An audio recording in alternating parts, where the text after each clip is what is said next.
Hello everyone, this is Rotaract Meera Farina. Today I'm going to take you through a very popular problem on LeetCode, Fizz Buzz. Now at first glance, this problem might look simple, almost like a children's puzzle, but it's actually one of those most classical questions that tests how neatly you can write your logic. So here's the problem in plain words. We are given a number n, we need to list out all numbers from 1 up to n. But here are the rules. Whenever the number is divisible by both 3 and 5, instead of the number, we write Fizz Buzz. If it is divisible only by 3, we write Fizz. If it's divisible only by 5, we write Buzz.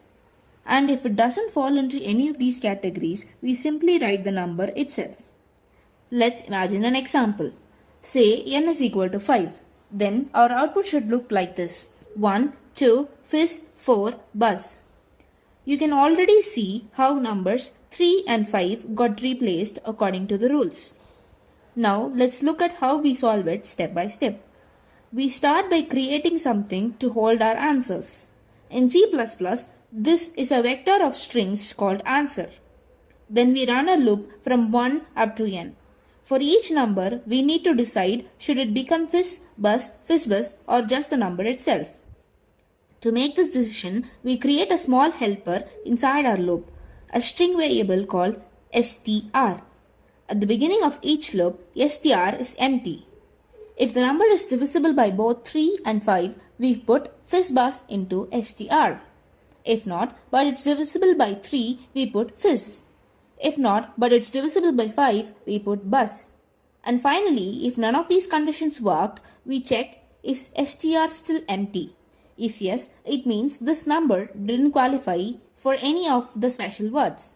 In that case, we just convert the number itself into a string using toString I and store it in str. Once str has the correct value, we push it into our answer vector. By the time the loop finishes, our vector answer contains exactly what we need, the sequence with all the right substitutions. Notice the order of conditions here. We first check for both 3 and 5 because if we checked for 3 first, then numbers like 15 which are divisible by both would get labeled only as Fizz and we would miss Fizz Buzz. The combined condition has to come before the individual ones. The role of str here is simple but clever. It starts as empty and only after applying our checks do we decide what it should hold. If none of the rules apply, then and only then we do convert the number to a string. This avoids repeating the conversion logic multiple times. And that's it. With a clean loop, a helper string and some simple conditions, we have the full solution to the Fizz Buzz problem. So next time you see this question in an interview, you can smile and solve it with confidence. This is Rotaract Meera Farina. Happy coding and thank you for watching.